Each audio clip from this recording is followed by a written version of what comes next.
ആകാശവാണി. നമസ്കാരം. വാർത്തകൾ വായിക്കുന്നത് ശ്യാമ.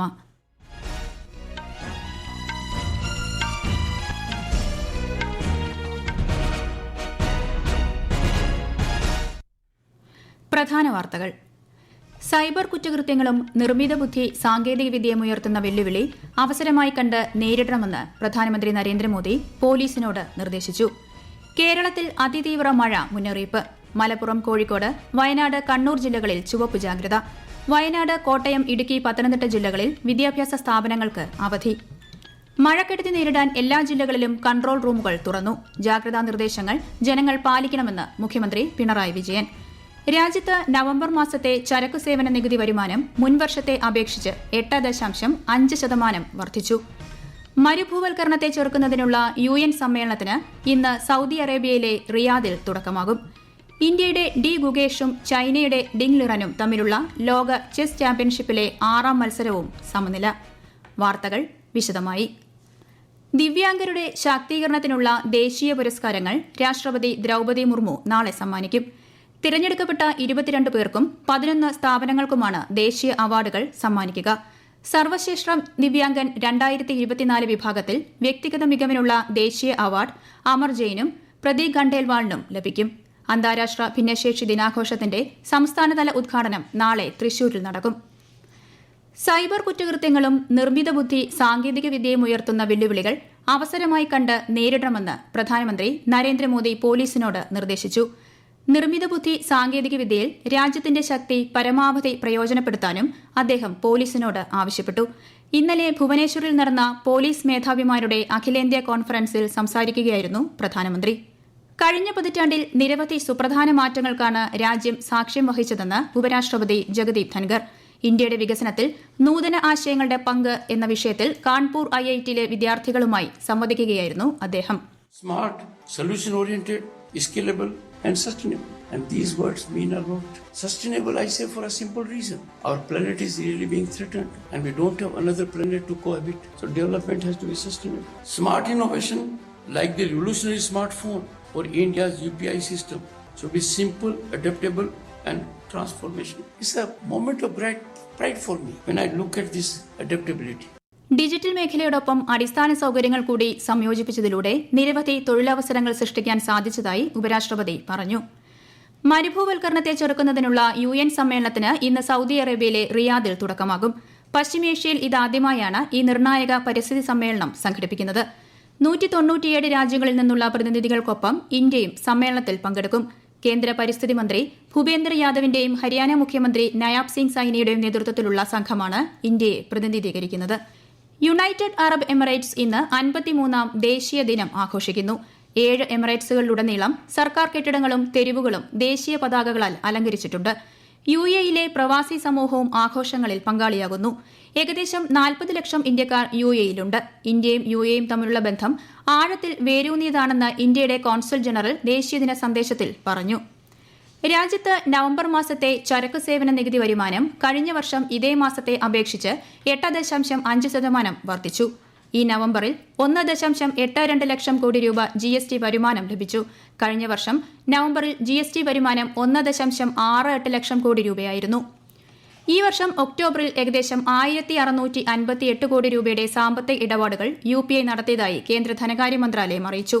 ഇതിലൂടെ ഏകദേശം 23.49 ലക്ഷം കോടി രൂപയുടെ ചരിത്ര നേട്ടം UPI കൈവരിച്ചു.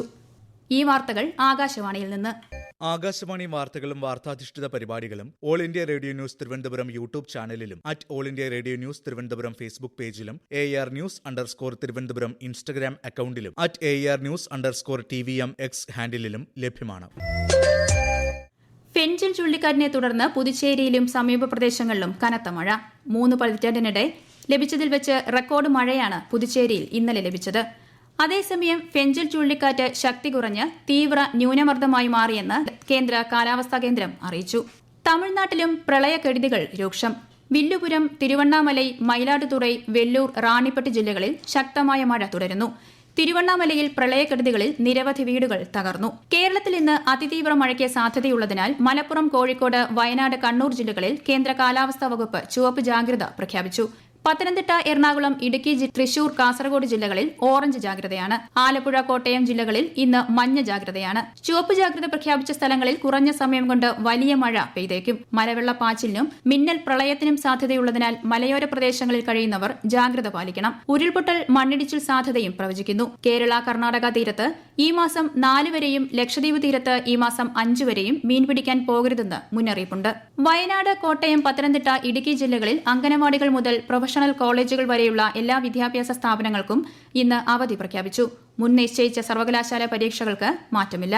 പത്തനംതിട്ട ജില്ലയിൽ മലയോര മേഖലകൾ ഉൾപ്പെടെ മഴ തുടരുന്നു. ശക്തമായ മഴ തുടരുന്നതിനാൽ കാനനപാത വഴി തീർത്ഥാടകരെ കയറ്റിവിടില്ല. പമ്പയിൽ ജാഗ്രതാ നിർദ്ദേശം. കൂടുതൽ വിവരങ്ങളുമായി ആകാശവാണി പത്തനംതിട്ട ജില്ലാ പ്രതിനിധി ശ്രീജി എസ് ശ്രീധർ. പത്തനംതിട്ട ജില്ലയിൽ മലയോര മേഖലകളിൽ ഉൾപ്പെടെ മഴ തുടരുകയാണ്. എന്നാൽ മഞ്ഞ ജാഗ്രതയാണ് നിലവിൽ ജില്ലയിലുള്ളത്. ശബരിമലയിൽ മഴ തുടരുന്നുണ്ടെങ്കിലും കഴിഞ്ഞ ദിവസത്തെ പോലെയുള്ള ശക്തമായ മഴയ്ക്ക് കുറവ് വന്നിട്ടുണ്ട്. സത്രം, പുല്ലുമേട് കാനനപാതയിലൂടെയുള്ള കാൽനട യാത്ര 2 ദിവസത്തേക്ക് നിരോധിച്ചിട്ടുണ്ട്.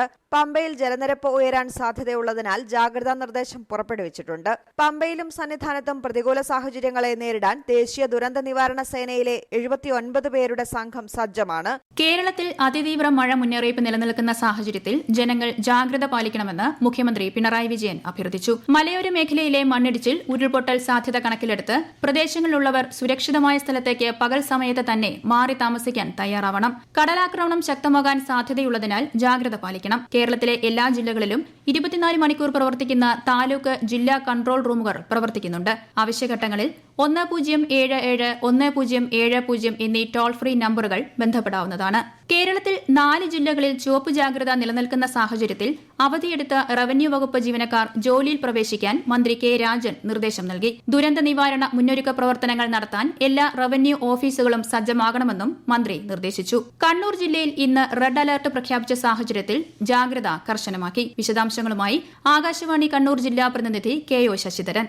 മഴ ശക്തമല്ലെങ്കിലും ജില്ലയിൽ ആകാശം പൂർണ്ണമായും മേഘാവൃതമാണ്. മലയോര പ്രദേശത്ത് അങ്ങിങ്ങ് മഴ പെയ്യുന്നുണ്ട്. ജില്ലയിലെ പ്രൊഫഷണൽ കോളേജുകൾ ഉൾപ്പെടെ വിദ്യാഭ്യാസ സ്ഥാപനങ്ങൾക്ക് ഇന്ന് ജില്ലാ കളക്ടർ അവധി പ്രഖ്യാപിച്ചിരിക്കുകയാണ്. നേരത്തെ നിശ്ചയിച്ച പൊതുപരീക്ഷകൾക്കും യൂണിവേഴ്സിറ്റി പരീക്ഷകൾക്കും മാറ്റമില്ല. ഒറ്റപ്പെട്ട ഇടങ്ങളിൽ അതിശക്തമായ മഴയ്ക്കുള്ള സാധ്യതയാണ് പ്രവചിച്ചിരിക്കുന്നത്. റെഡ് അലർട്ട് പ്രഖ്യാപിച്ച സാഹചര്യത്തിൽ മലയോരങ്ങളിൽ താമസിക്കുന്നവർ കൂടുതൽ ജാഗ്രത പാലിക്കണം. തഹസിൽദാർമാർക്കും വില്ലേജ് ഓഫീസർമാർക്കും ജാഗ്രത പാലിക്കാൻ നിർദ്ദേശം നൽകിയിട്ടുണ്ട്. ഇന്ത്യയുടെ ഡി ഗുകേഷും ചൈനയുടെ ഡിങ് ലിറനും തമ്മിലുള്ള ലോക ചെസ് ചാമ്പ്യൻഷിപ്പിലെ 6ാം മത്സരവും സമനില. തുടർച്ചയായ സമനില പിന്നിടുമ്പോൾ 3 വീതം പോയിന്റുകളുമായി ഇരുവരും ഒപ്പത്തിനൊപ്പം നീങ്ങുകയാണ്. Indian grand master Arjun Erigaisi classical chess വിഭാഗത്തിൽ 2800 റേറ്റിംഗ് എന്ന നേട്ടം സ്വന്തമാക്കി. ഈ നേട്ടം കൈവരിക്കുന്ന രണ്ടാമത്തെ ഇന്ത്യൻ താരമാണ് അർജുൻ. വിശ്വനാഥൻ ആനന്ദാണ് ഇതിനു മുൻപ് ഈ റേറ്റിംഗിലെത്തിയത്. സയ്യിദ് മുഷ്താഖ് ട്രോഫിക്കായുള്ള 2020 ക്രിക്കറ്റ് മത്സരത്തിൽ കേരളത്തിന് 11 റൺസ് ജയം. മഴ തടസ്സപ്പെടുത്തിയ മത്സരത്തിൽ ഗോവയെയാണ് തോൽപ്പിച്ചത്. 13 ഓവറായി ചുരുക്കിയ മത്സരം പൂർത്തിയാക്കാനായില്ല. മഴ നിയമമാണ് വിജയികളെ നിർണയിച്ചത്. അന്താരാഷ്ട്ര ക്രിക്കറ്റ് കൌൺസിലിന്റെ പുതിയ അധ്യക്ഷനായി ഇന്ത്യയുടെ ജയ്ഷ ചുമതലയേറ്റു. കേന്ദ്ര ആഭ്യന്തരമന്ത്രി അമിത്ഷായുടെ മകനായ ജയ്ഷ ICC തലപ്പത്തെത്തുന്ന പ്രായം കുറഞ്ഞയാളാണ്. ഏഷ്യാകപ്പ് ജൂനിയർ ഹോക്കിയിൽ ഇന്ത്യയ്ക്ക് ജയം. ദക്ഷിണ കൊറിയയെ 8-1 ഇന്ത്യ പരാജയപ്പെടുത്തിയത്. ഒമാനിലായിരുന്നു മത്സരം. ഉത്തർപ്രദേശിൽ സംഭാലിൽ ഷാഹി ജുമാ മസ്ജിദിൽ 2ാം സർവേക്കിടെ നടന്ന അക്രമത്തെക്കുറിച്ച് ജുഡീഷ്യൽ കമ്മീഷൻ അന്വേഷണം ആരംഭിച്ചു. പ്രധാന വാർത്തകൾ വീണ്ടും. സൈബർ കുറ്റകൃത്യങ്ങളും നിർമ്മിത ബുദ്ധി സാങ്കേതിക വിദ്യയും ഉയർത്തുന്ന വെല്ലുവിളി അവസരമായി കണ്ട് നേരിടണമെന്ന് പ്രധാനമന്ത്രി നരേന്ദ്രമോദി പോലീസിനോട് നിർദ്ദേശിച്ചു. കേരളത്തിൽ അതിതീവ്ര മഴ മുന്നറിയിപ്പ്. മലപ്പുറം, കോഴിക്കോട്, വയനാട്, കണ്ണൂർ ജില്ലകളിൽ ചുവപ്പ് ജാഗ്രത. വയനാട്, കോട്ടയം, ഇടുക്കി, പത്തനംതിട്ട ജില്ലകളിൽ വിദ്യാഭ്യാസ സ്ഥാപനങ്ങൾക്ക് അവധി. മഴക്കെടുതി നേരിടാൻ എല്ലാ ജില്ലകളിലും കൺട്രോൾ റൂമുകൾ തുറന്നു. ജാഗ്രതാ നിർദ്ദേശങ്ങൾ ജനങ്ങൾ പാലിക്കണമെന്ന് മുഖ്യമന്ത്രി പിണറായി വിജയൻ. രാജ്യത്ത് നവംബർ മാസത്തെ ചരക്കുസേവന നികുതി വരുമാനം മുൻവർഷത്തെ അപേക്ഷിച്ച് 8.5% വർദ്ധിച്ചു. മരുഭൂവൽക്കരണത്തെ ചെറുക്കുന്നതിനുള്ള UN സമ്മേളനത്തിന് ഇന്ന് സൗദി അറേബ്യയിലെ റിയാദിൽ തുടക്കമാകും. ഇന്ത്യയുടെ ഡി ഗുകേഷും ചൈനയുടെ ഡിങ് ലിറനും തമ്മിലുള്ള ലോക ചെസ് ചാമ്പ്യൻഷിപ്പിലെ 6ാം മത്സരവും സമനില. വാർത്തകൾ കഴിഞ്ഞു. അടുത്ത വാർത്താ പ്രക്ഷേപണം 12:30.